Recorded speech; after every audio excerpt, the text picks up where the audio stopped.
All right, we're gonna kill the song, and we're gonna give it a few minutes because, believe it or not, it takes some time.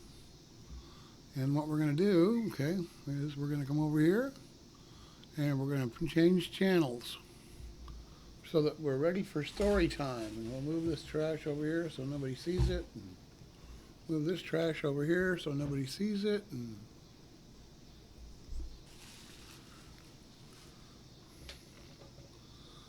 wow, story time. Right.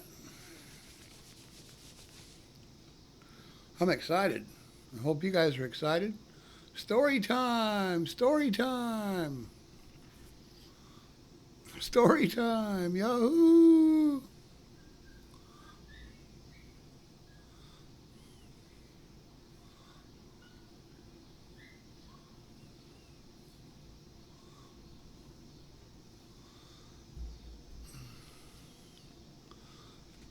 Well,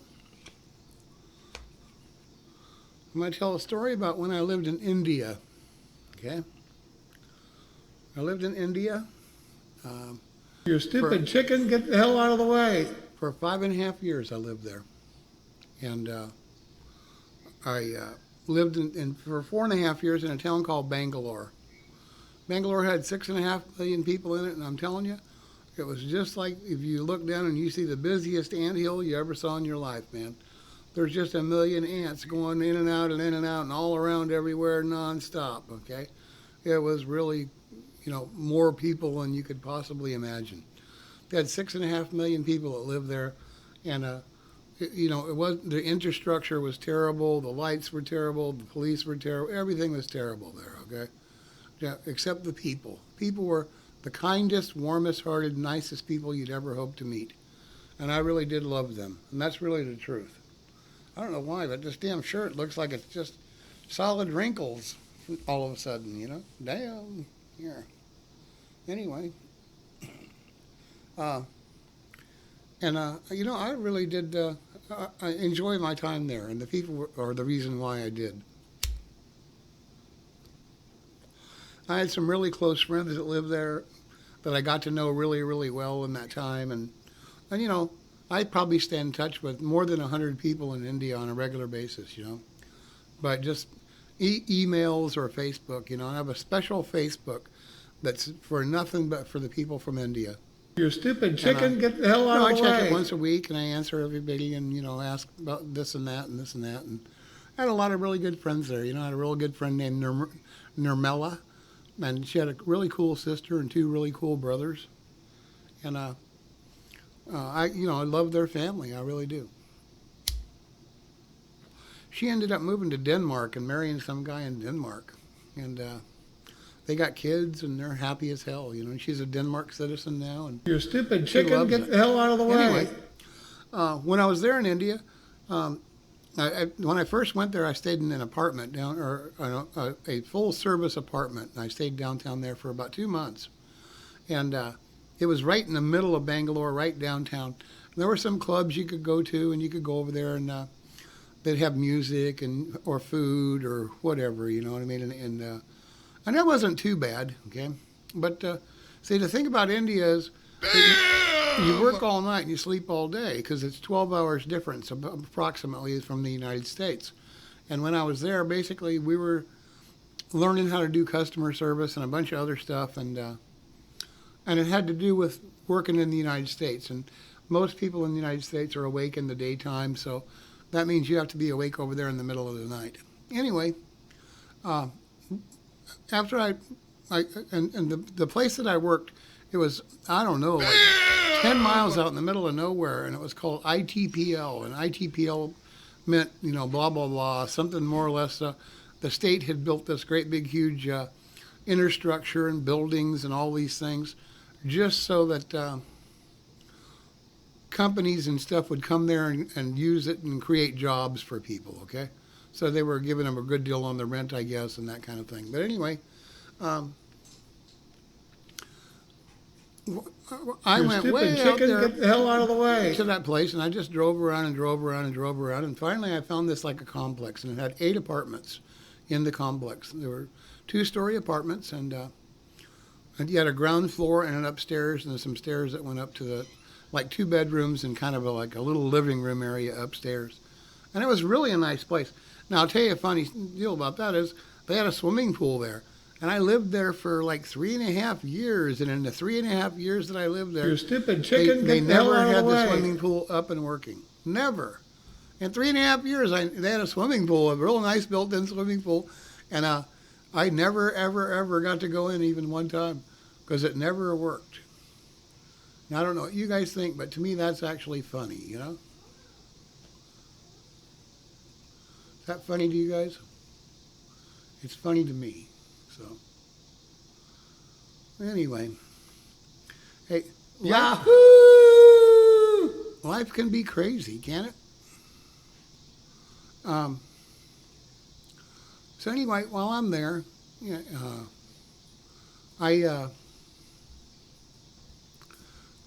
I'm watching everything that goes on and wondering what the hell, and just basically trying to find my way around, if that makes any sense at all. Okay, and I finally did find my way around, and when I went out there, I found this complex, and they had an apartment for rent, so I went ahead and rented the apartment. What the hell, you know? And I think I paid like $800 a month, believe it or not. But it was really a nice place, and they had a security guard there all the time, and not that you ever needed it. And it was a good arrangement because, it was like 5 minutes from the complex where I ended up working at. So anyway, just kind of trying to tell you everything that was going on. Anyway, I lived in that apartment, and I lived there by myself for a long time. And I got kind of lonely, because you'd work, I don't know, maybe 12 hours a day, and then, you just sit at home alone all the time. You don't know anybody. You watch TV, and the TV's not in English, it's in Hindu or some other language, and, so it was lonely. Anyway, one day we're driving along, and I see this over by the side of the road. There's a dog there, a mama dog, and he has like 6 little babies, okay?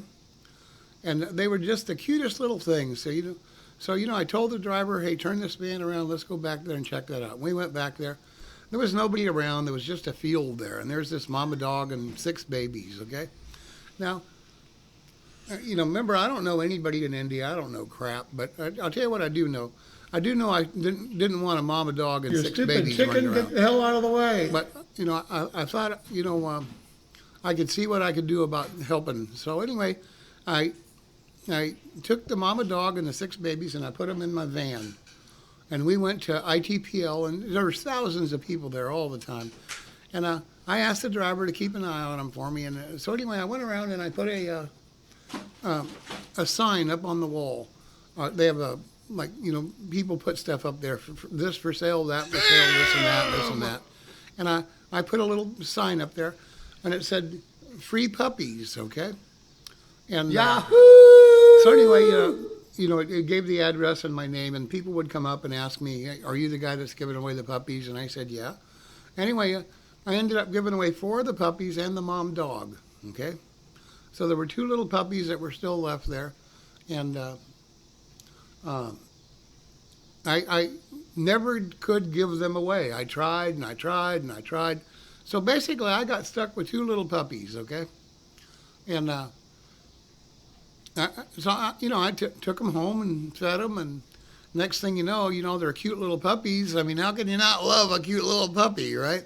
So, I used to sit at home and play Yahoo chess, with people all over the world, and those dogs would sit there, and I'd feed them, and they'd keep me entertained, and I started buying dog chicken, food and feeding them human food, and next thing you know, man, I was just in love with those 2 little puppies, and I loved them to death. Like, you can't even. I would take them for walks and hang out with them, and that kind of stuff, and it was really, really cool.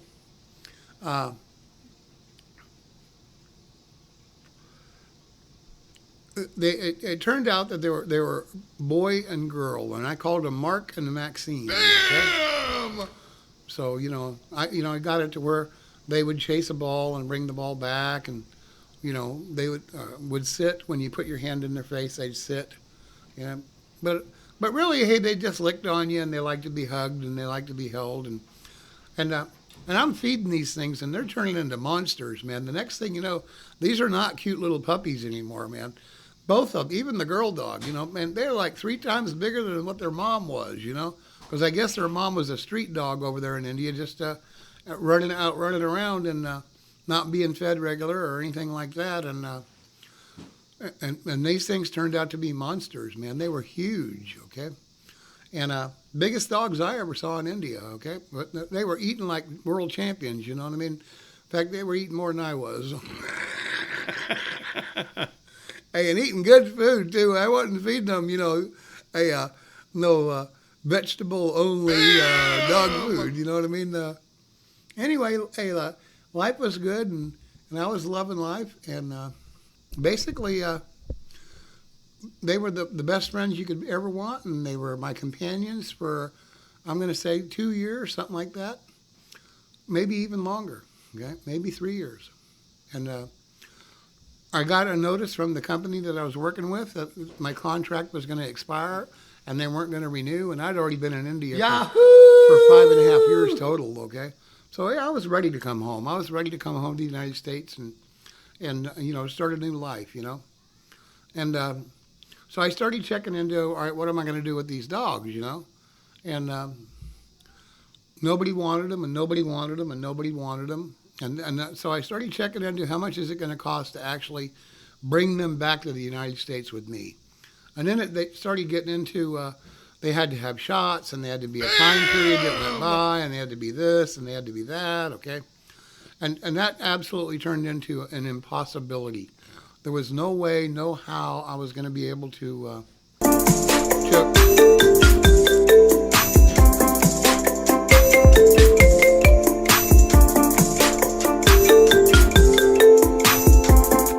Thank you so much for the sub, man. I really, really appreciate it. Thank you. But it turned out to be where it was going to be absolutely impossible for me to bring the dogs back to the United States. They would not let me.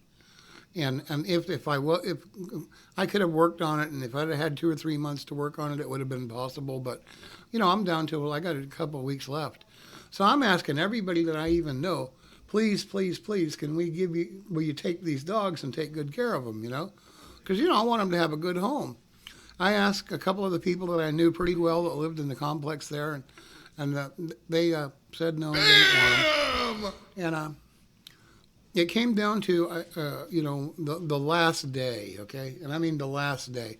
And some people said, well, the humane thing to do is have those dogs put to sleep. And I said, no, I'm not going to do that. And I thought about it, my initial reaction was I would never do that.